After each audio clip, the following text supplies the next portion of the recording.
I'm going to talk a little bit about the background of the ReDS technology, then Dr. Uriel is going to talk about the relationship between this measurement and pulmonary capillary wedge pressure, and then Dr. Pinney will talk about some real-world information. Overall, the technology we're going to talk to you about has quite a lot of experience worldwide. There are over 4,000 patients that have already been evaluated with this technology over this year to date. And as you'll see, it's being used in multiple clinical settings, and all combined, there are about 700 patients that have participated in various clinical trials. And in fact, what we're calling this ReDS, which is a technology that measures lung fluid content, we're calling this the fifth vital sign for heart failure. And we'll hopefully you'll see why that is the case by the end of the three talks.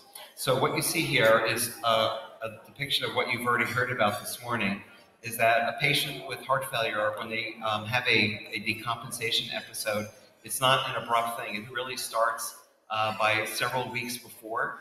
And what you can see is the first thing that really happens is that lung fluid starts to increase in the lungs, and then the pulmonary pressures go up.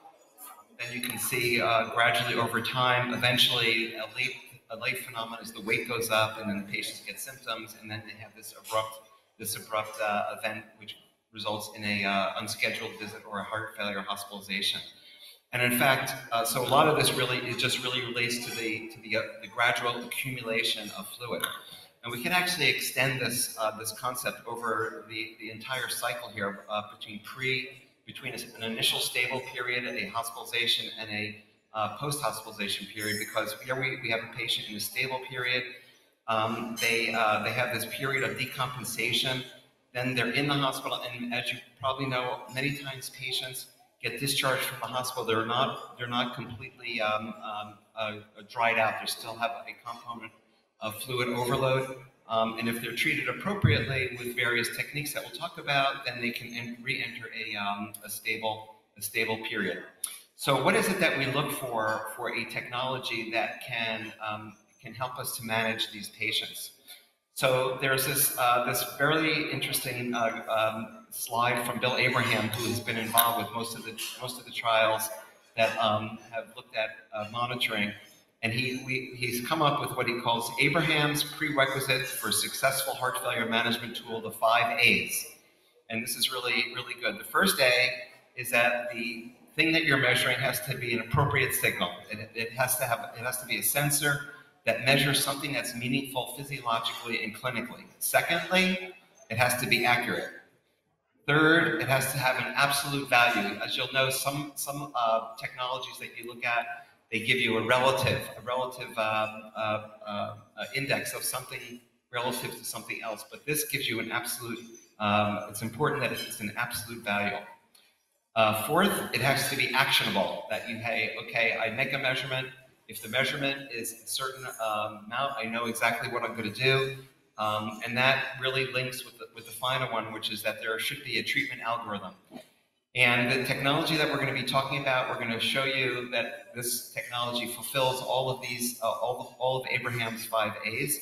This is a radar-based technology that was developed for military application that allows you to measure the fluid content in absolute terms in a patient with heart failure. As you can see here, a patient will put on a vest, and the vest positions 2 sensors, one on the anterior surface and one on the posterior surface of the body. And the radar signal goes from the front sensor to the back sensor, and it measures the amount of fluid that's in between, or the percentage of the area that is contained within those 2 sensors, the percentage that is contained by fluid. And the normal value in normal people, it ranges between 20 and 35%. So this is a number that's been validated.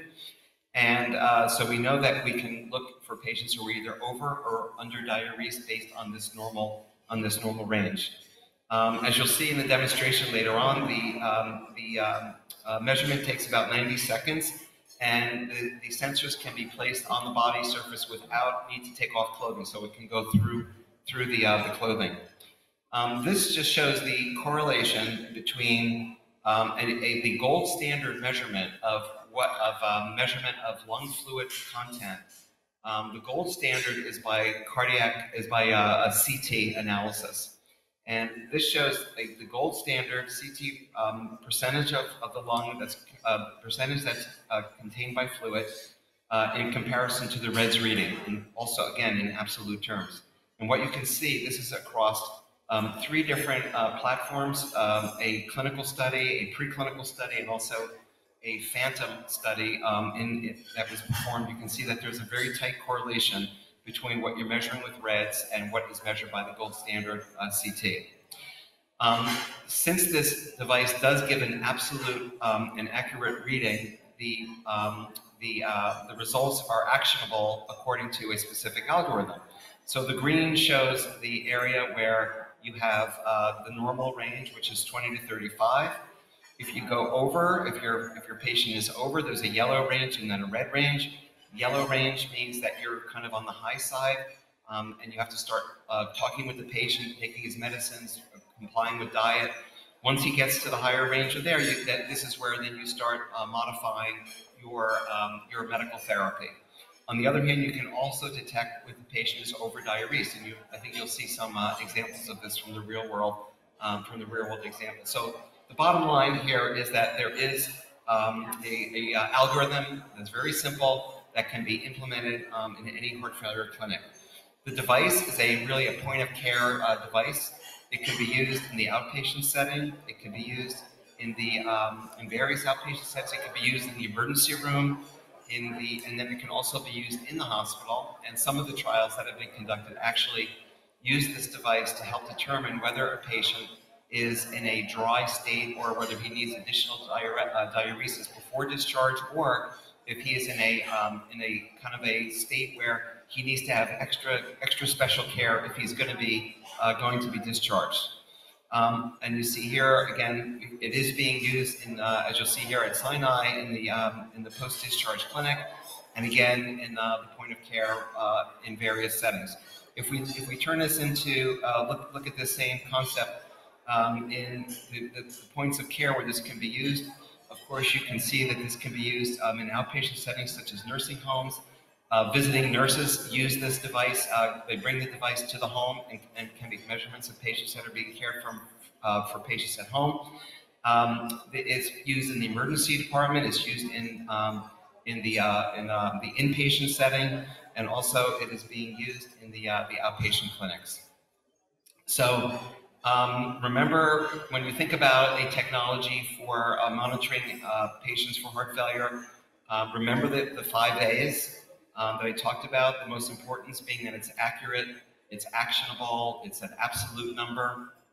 Those are really the 3 main ones, and that we have an algorithm, a relatively simple algorithm.